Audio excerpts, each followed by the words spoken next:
वालेकुम, my name is Mohammad Ali Raza and welcome to my YouTube channel first year second year chemistry. तो आज जो topic discuss करेंगे हम 8 चैप्टर का फिजिकल प्रॉपर्टीज़ और सेकंड जो टॉपिक है वो है रिएक्टिविटी ऑफ अल्केन्स।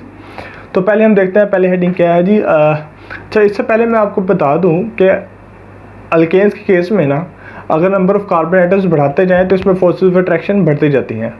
ठीक है, अगर तो number of carbon atoms come है तो उसमें फोर्सेस ऑफ अट्रैक्शन कम होगी। अगर फोर्सेस ऑफ अट्रैक्शन कम है तो वो गैसेज होती हैं। अगर नंबर ऑफ़ कार्बन मज़ीद बढ़ाए जाएँ तो उसमें फोर्सेस ऑफ अट्रैक्शन भी बढ़ जाती हैं, तो वो क्या है लिक्विड में चेंज हो जाते हैं।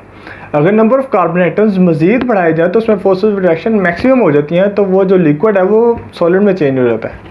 ठीक है, जिस तरह इसके केस में अल्केन के केस में अगर कार्बन 4 तक कंटेन करें अल्केन तो वो क्या होती है, गैसेज होती हैं, क्योंकि उसमें फोर्सेस ऑफ अट्रैक्शन कम होती है। अगर वो C5 to C17 तक कंटेन करें कार्बन एटम तो उसमें फोर्स ऑफ अट्रैक्शन बढ़ जाती हैं, तो वो गैसेज जो हैं वो लिक्विड में चेंज हो जाती हैं। ठीक है, अगर कार्बन एटम जो है C18 से ऑनवर्ड हो, C19 हो, C20 हो, ठीक है, इस तरह और मज़ीद हो, तो उसमें क्योंकि कार्बन एटम्स बढ़ते जा रहे हैं तो वो क्या है, सॉलिड होती हैं। ठीक है, इस तरह के अल्केन जो हैं वो सॉलिड होते हैं। अब नेक्स्ट जो हेडिंग क्या है जी, melting point, boiling point and solubility. Alkane के केस में melting point, boiling point and solubility ये भी कार्बन के एटम्स पर भी नंबर ऑफ़ कार्बन एटम्स पर ही डिपेंड कर रही होती है। ठीक है, क्योंकि मेल्टिंग पॉइंट और बॉइलिंग पॉइंट जो है फोर्सेस ऑफ अट्रैक्शन के साथ ही बढ़ते हैं। अगर नंबर ऑफ़ कार्बन एटम्स बढ़ेंगे तो मेल्टिंग पॉइंट भी बढ़ेगा, बॉइलिंग पॉइंट भी बढ़ेगा। अगर number of carbon atoms come होंगे तो फोर्सेस ऑफ अट्रैक्शन कम होगी, तो मेल्टिंग पॉइंट और बॉइलिंग पॉइंट भी कम होंगे। लेकिन सॉल्युबिलिटी के केस में क्या है, वो इन्वर्स होता है फोर्सेस ऑफ अट्रैक्शन के। अगर किसी कंपाउंड की फोर्सेस ऑफ अट्रैक्शन ज़्यादा हों तो उसकी जो सॉल्युबिलिटी है वो कम होती है। अगर फोर्सेस ऑफ अट्रैक्शन वीक हों तो उसकी जो सॉल्युबिलिटी है वो ज़्यादा होती है। तो इनके केस में अगर नंबर ऑफ़ कार्बन एटम्स बढ़ाए जाएँ तो उसकी फोर्सेस ऑफ अट्रैक्शन ज़्यादा होंगी, उनके मेल्टिंग पॉइंट, बॉइलिंग पॉइंट ज़्यादा होंगे, लेकिन उसकी जो सॉल्युबिलिटी है वो कम होगी।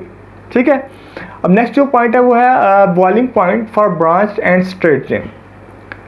एक्सपेरिमेंट्स के ज़रिए उन्होंने ये डिफ़ाइन किया कि जो ब्रांच चेन अल्केन है उनके जो बॉइलिंग पॉइंट्स हैं वो ज़्यादा होते हैं, क्योंकि उनमें फोर्सेस ऑफ अट्रैक्शन ज़्यादा होती हैं as compared to straight chain.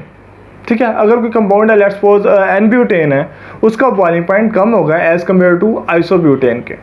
ठीक है, अब नेक्स्ट जो है इसमें मैंने एग्जाम्पल एक और शो करवाई है। ये CH3 bond CH2 bond CH3 है, 130 डिग्री सेंटीग्रेड लेट्स सपोज इसका बॉइलिंग पॉइंट है।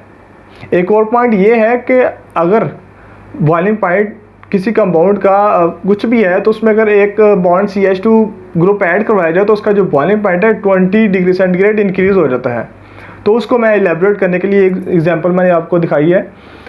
अगर लेट्स सपोज इस कंपाउंड का जो बॉइलिंग पॉइंट है 130 है, ठीक है, 3 कार्बन एटम्स हैं, अगर इसमें एक मैंने CH2 का जो ग्रुप है मज़ीद ऐड करवाया तो उसका जो बॉइलिंग पॉइंट है वो 20 डिग्री सेंटीग्रेड मज़ीद इंक्रीज़ कर जाएगा, तो वो क्या है 150 हो जाएगा। ठीक है, तो ये एक इंपॉर्टेंट पॉइंट है बॉइलिंग पॉइंट के लिहाज से। अब नेक्स्ट जो पॉइंट है लाइक डिज़ॉल्व लाइक, जो कि सॉल्युबिलिटी के रिलेटेड है, क्योंकि अल्केन जो है नॉन पोलर कंपाउंड्स हैं। तो लाइक डिज़ॉल्व लाइक का मतलब है कि अगर कोई नॉन पोलर है तो वो नॉन पोलर सॉल्वेंट में ही डिज़ॉल्व होगा, अगर कोई पोलर है तो वो पोलर में डिज़ॉल्व होगा। तो चूँकि अल्केन जो है नॉन पोलर है तो ये नॉन पोलर सॉल्वेंट्स में ही डिज़ॉल्व होंगे, लाइक बेंजीन, कार्बन टेट्राक्लोराइड। ठीक है, इस तरह के सॉल्वेंट्स में। अब है next point, melting point with molar mass.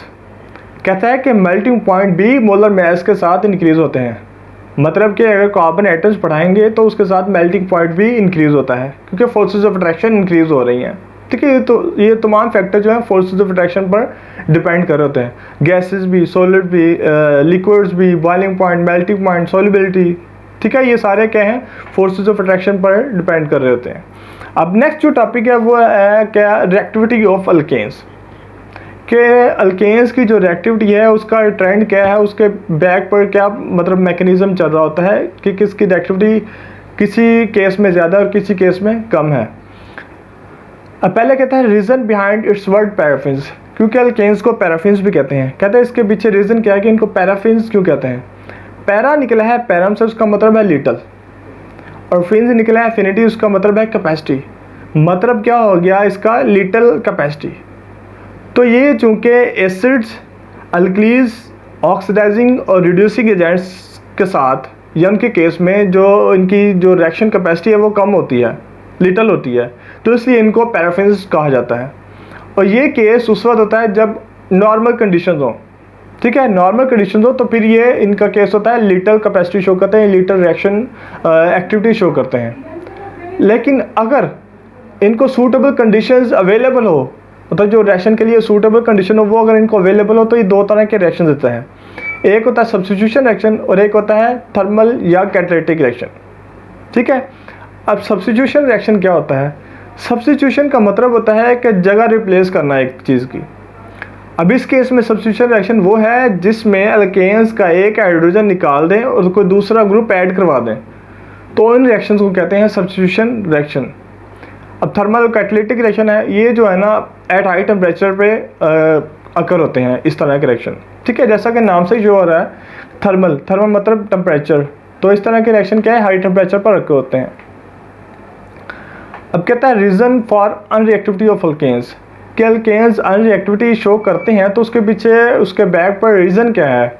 तो वो रीज़न फर्स्ट तो ये वो देता है कि नॉन पोलर नेचर है अल्केन्स की, क्योंकि अल्केन जो है हाइड्रोकार्बन है, तो इसमें कार्बन एक हाइड्रोजन लाजमी तौर पर कंपोनेंट है।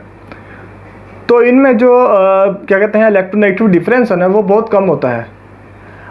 कार्बन का जो इलेक्ट्रोनेगेटिविटी है वो है 2.5 और हाइड्रोजन की 2.1, तो इसका अगर इलेक्ट्रोनेगेटिव डिफरेंस है वो 0.4 आता है, वो जो कि बहुत कम है, ठीक है। तो ये लो इलेक्ट्रोनेगेटिव डिफरेंस की वजह से ये नॉन पोलर नेचर होती है अल्केन्स की। तो इसीलिए जो इलेक्ट्रॉन्स हैं कार्बन और हाइड्रोजन के दरमियान या कार्बन और कार्बन के दरमियान वो इक्वली शेयर्ड होते हैं। अगर कोई ऑक्सीडाइजिंग, रिड्यूसिंग या एसिड अल्कलीज आते हैं तो उनको कोई जगह नहीं मिलती कि जिसके साथ वो अटैच हो सकें, ठीक है। तो इसलिए इनकी रिएक्टिविटी ये भी एक रीज़न है इसके पीछे, ठीक है। अब सेकंड जो फैक्टर है इसके रिएक्टिविटी के लिए वो है inertness of sigma bond. Sigma bond का जो फैक्टर है वो भी इसकी अनरिएक्टिविटी का फैक्टर है। सिग्मा बॉन्ड जो होता है ना टू न्यूक्लियाइज के दरमियान क्रिएट होता है, ठीक है। अब इस बॉन्ड में क्या होता है कि जो इलेक्ट्रॉन्स है ना वो स्ट्रांगली पैक्ड हो जाते हैं बिटवीन द न्यूक्लियाई, वो ना किसी क्या कहते हैं इलेक्ट्रोफिल को रिएक्ट करने देते हैं या ना वो न्यूक्लियोफिल के केस में ही इन्वॉल्व होते हैं। तो ये सिग्मा बॉन्ड चूँकि बहुत स्ट्रांग होता है, अगर इसको इन्वॉल्व करवाना पड़े तो इसके लिए बहुत एनर्जी रिक्वायर होती है कि इसको ब्रेक करें पहले। तो ये दूसरा फैक्टर है उसकी इनर्टनेस के लिए या रिएक्टिविटी ऑफ अल्केन्स में जो इन्वॉल्व होता है, ठीक है, या कॉज बनती है, ठीक है। तो ये मतलब आज के टॉपिक थे। फर्स्ट था जी फिजिकल प्रॉपर्टी और सेकंड था reactivity of alkane. So stay tune, stay distance and stay happy. Thank you.